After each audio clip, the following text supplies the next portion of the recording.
जोहार झारखंड वासियों, मैं हूं आकाशदीप कुमार और आप सभी का स्वागत करता हूं झारखंड सर्कल में। अगर आप झारखंड से हैं और झारखंड से संबंधित खबरें या पोस्ट देखना पसंद करते हैं तो झारखंड सर्कल को अभी सब्सक्राइब कर लें। झारखंड सर्कल की ओर से आज के लिए आपसे सवाल। गंगा नदी झारखंड के किस जिले से बहती है? Option A Dumka, option B Ramgarh, option C Hazaribagh, option D Sahibganj. आप इस सवाल का जवाब आप हमें कमेंट के माध्यम से दे सकते हैं। अब आइए देखते हैं झारखंड से आज की बड़ी खबरें। धीरज साहू के ठिकानों से बरामद नकदी की गिनती 5वें दिन भी जारी। 500 करोड़ का आंकड़ा पार, 70 बैग खोलने बाकी। कांग्रेस के राज्यसभा सांसद धीरज साहू और उनके करीबियों के ठिकानों से बरामद नकदी की गिनती रविवार को लगातार 5वें दिन भी जारी रही। जानकारी के अनुसार बरामद नकदी का आंकड़ा 500 करोड़ से पार कर चुका है, जबकि अभी 70 बैगों में भरे नोटों की गिनती बाकी है। सांसद की लोहरदगा स्थित पुश्तैनी घर और रांची के रेडियम रोड स्थित घर पर छापेमारी खत्म हो गई है। एसटी के दर्जे की मांग पर 18 फरवरी को महारैली। कुर्मी विकास मोर्चा की कोर कमेटी की बैठक में 18 फरवरी को होने वाली कुर्मी महारैली को लेकर चर्चा की गई। कोर कमेटी के सभी सदस्यों ने कहा है कि इस बार की महारैली ऐतिहासिक होगी। समाज के अगुवा शीतल ओहदार ने कहा है कि आज तक हमारा समाज केवल चला जाता रहा है, सड़क से लेकर रेल तक हमने बंद कराया, लेकिन राजनीतिक दल अनजान बने हुए हैं, इसलिए इस बार आर पार की लड़ाई होगी। राष्ट्रीय पैरा तीरंदाजी। पोलियो का शिकार हो चुके तीरंदाज झोंगो पहान करेंगे झारखंड का प्रतिनिधित्व। पंजाब के पटियाला में होने वाली राष्ट्रीय पैरा तीरंदाजी चैंपियनशिप में झारखंड तीरंदाजी टीम का प्रतिनिधित्व झोंगो पहान करेंगे। बता दें कि एक समय में उनको पैरों में पोलियो हो गया था, लेकिन उन्होंने हौसला नहीं हारा। इसी का परिणाम है कि झोंगो पहान आज राष्ट्रीय फलक पर अपनी पहचान बनाने में कामयाब हुए। बहरहाल राष्ट्रीय पैरा तीरंदाजी चैंपियनशिप प्रतियोगिता का आयोजन पटियाला में 26 से 29 दिसंबर तक होना है। टीम में मिली इस जिम्मेवारी पर उनके परिजन, कोच और प्रशिक्षकों ने खुशी जाहिर की है। झारखंड के 5 लाख स्कूली बच्चों को साइकिल खरीदने के लिए दिए गए पैसे। झारखंड के 5 लाख स्कूली बच्चों को साइकिल खरीदने के लिए पैसे दिए गए। साइकिल वितरण योजना के तहत ये राशि सीधे उनके बैंक अकाउंट में भेजी गई है। राज्य सरकार की ओर से इस बात की जानकारी दी गई है। कहा गया है कि सीएम हेमंत सोरेन के निर्देश पर झारखंड के विभिन्न सरकारी स्कूलों में अध्ययनरत 4,90,000 बच्चों को साइकिल खरीदने के लिए राशि भेजी गई है। 10 दिसंबर 2023 तक 220 करोड़ रुपए से अधिक की राशि उनके बैंक खातों में डीबीटी के तहत भेजी गई है। इसमें सत्र 2020-21, 2021-22, 2022-23 की 8वीं कक्षा के विद्यार्थी शामिल है। सत्र के शेष 3,10,000 विद्यार्थियों को 29 दिसंबर 2023 तक राशि भेज दी जाएगी। 2030 तक भारत दुनिया की तीसरी सबसे बड़ी इकोनॉमी बनेगा। XLRI के जुबली समारोह में उपराष्ट्रपति धनखड़ बोले। XLRI टाटा के प्लेटिनियम जुबली समारोह में उपराष्ट्रपति जगदीप धनखड़ ने कहा है कि 2030 तक भारत दुनिया की तीसरी सबसे बड़ी इकोनॉमी बन जाएगा।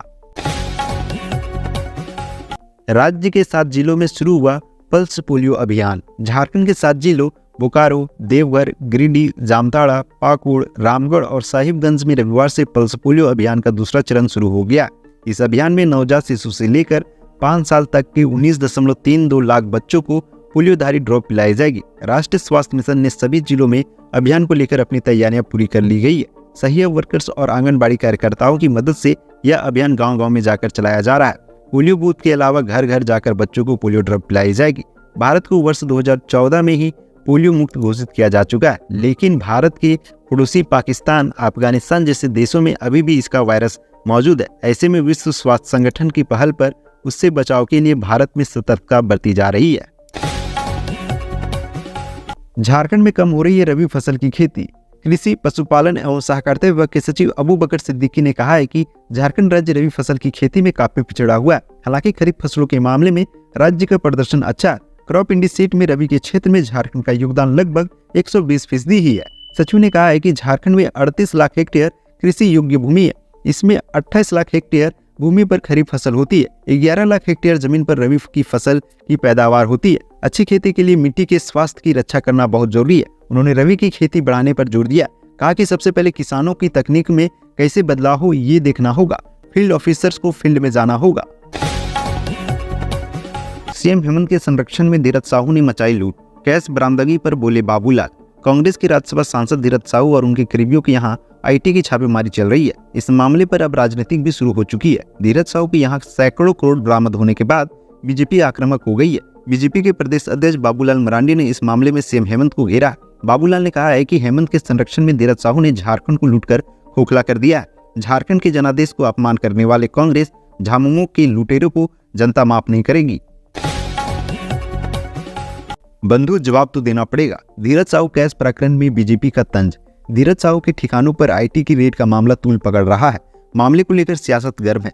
बीजेपी कांग्रेस पर लगातार हमला कर रही है। इस मामले पर अब बीजेपी अध्यक्ष जेपी नड्डा ने ट्वीट कर कांग्रेस को घेरा है। उन्होंने ट्वीट कर कांग्रेस और धीरज साहू को आड़े हाथों लिया है। जेपी नड्डा ने ट्वीट कर लिखा है कि जवाब तो देना पड़ेगा, भागते भागते थक जाओगे लेकिन कानून पीछा नहीं छोड़ेगा। अगर कांग्रेस भ्रष्टाचार की गारंटी है तो मोदी जी भ्रष्टाचार पर कार्रवाई की गारंटी है। जनता की लूटी हुई पाई पाई लौटानी पड़ेगी। धरती आबा के जीवन पर बनेगी फिल्म। अगले साल उन्हीं हाथों से शुरू होगी शूटिंग। धरती आबा भगवान बिरसा मुंडा पर फिल्म बनने जा रही है। इसकी शूटिंग मार्च 2024 से शुरू होगी। यह फिल्म की शूटिंग धरती आबा की धरती से शुरू की जाएगी। अभिनेता सुची कुमार ने इस फिल्म को बनाने को लेकर पूरी तैयारी कर ली है। मुंबई में आयोजक एक कार्यक्रम में कहा है कि धरती आबा की वीरता और संघर्ष से काफी प्रभावित होकर उन्होंने फिल्म बनाने का फैसला लिया है। फिल्म के निदेशक एन राघवन है। फिल्म को बनाने को लेकर अभिनेता ने मुख्यमंत्री हेमंत सोरेन, राज्यपाल सीपी राधाकृष्णन, बीजेपी अध्यक्ष बाबूलाल मरांडी को जानकारी दे चुके हैं। न्यूड वीडियो कॉल के जरिए सेक्सटॉर्शन करने वाली गिरोह के 6 साइबर क्रिमिनल्स गिरफ्तार। झारखंड के गिरिडीह में न्यूड वीडियो कॉल के जरिए सेक्सटॉर्शन करने वाले गिरोह के 6 साइबर क्रिमिनल्स को पुलिस ने गिरफ्तार किया। पुलिस ने बताया कि ये सभी अपराधी लोगों को एक वेबसाइट के जरिए न्यूड कॉल का लालच देते थे, फिर न्यूड कॉल का स्क्रीनशॉट लेकर लोगों को ब्लैकमेल करते थे। इसके अतिरिक्त गिरोह के साइबर अपराधी गर्भवती महिलाओं को सरकारी मातृत्व योजना का लाभ दिलाने के नाम पर ठगी करते थे। गौरतलब है कि लगभग इसी पैटर्न पर सेक्सटॉर्शन और ठगी करने वाले 6 अपराधियों को पुलिस ने 1 सप्ताह पहले कोडरमा जिले से भी गिरफ्तार किया था।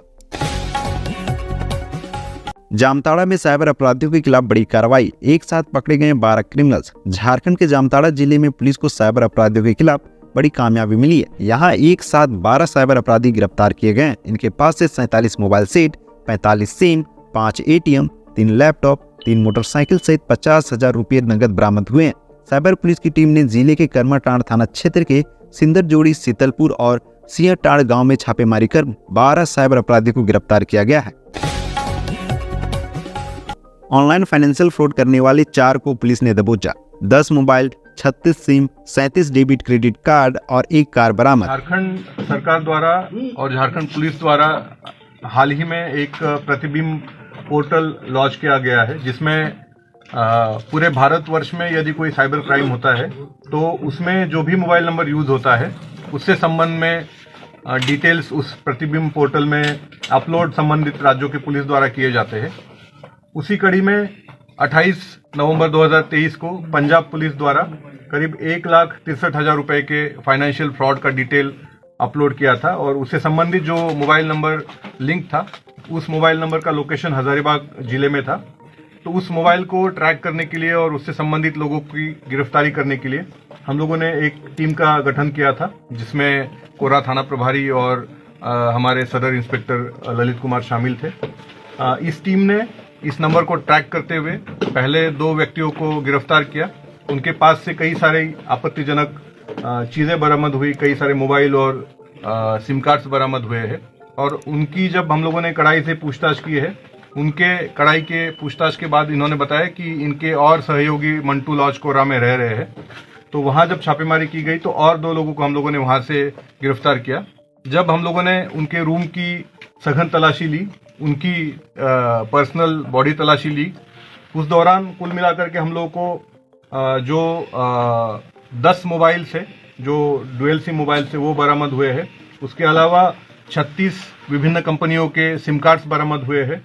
37 डेबिट कार्ड और क्रेडिट कार्ड्स हम लोगों ने बरामद किए हैं। साथ ही 12 विभिन्न बैंकों के चेकबुक्स और पासबुक हम लोगों ने बरामद किए हैं। महत्वपूर्ण बात यह है कि जो मोबाइल उस पंजाब वाले फ्रॉड में यूज हुआ था वो भी हम लोगों ने बरामद करने में सफलता अर्जित की है। इसके अलावा एक बाइक और एक SUV 4 व्हीलर व्हीकल हम लोगों ने बरामद किया है। इसमें सबसे ज्यादा हैरान करने वाली बात ये थी कि इन लोगों का जो पैसा आ रहा था ये पाकिस्तानी नंबर से ये लोग गाइड हो रहे थे, डायरेक्ट हो रहे थे। लगातार इनके अकाउंट में जो पैसा आ रहा था ये पाकिस्तानी हैंडलर्स द्वारा कंफर्मेशन उसका लिया जा रहा था और आगे इस पैसे को कहां भेजना है, कैसे भेजना है, उसके बारे में उस नंबर द्वारा इनको गाइड किया जा रहा था। बेसिक पूछताछ में अब तक इनके द्वारा बताया गया है कि करीब 50 म्यूल अकाउंट्स, जो कि भाड़े के अकाउंट्स होते हैं बैंक के, वो अकाउंट्स ये लोग हैंडल कर रहे थे और उन्हीं म्यूल अकाउंट्स में पैसा आता था।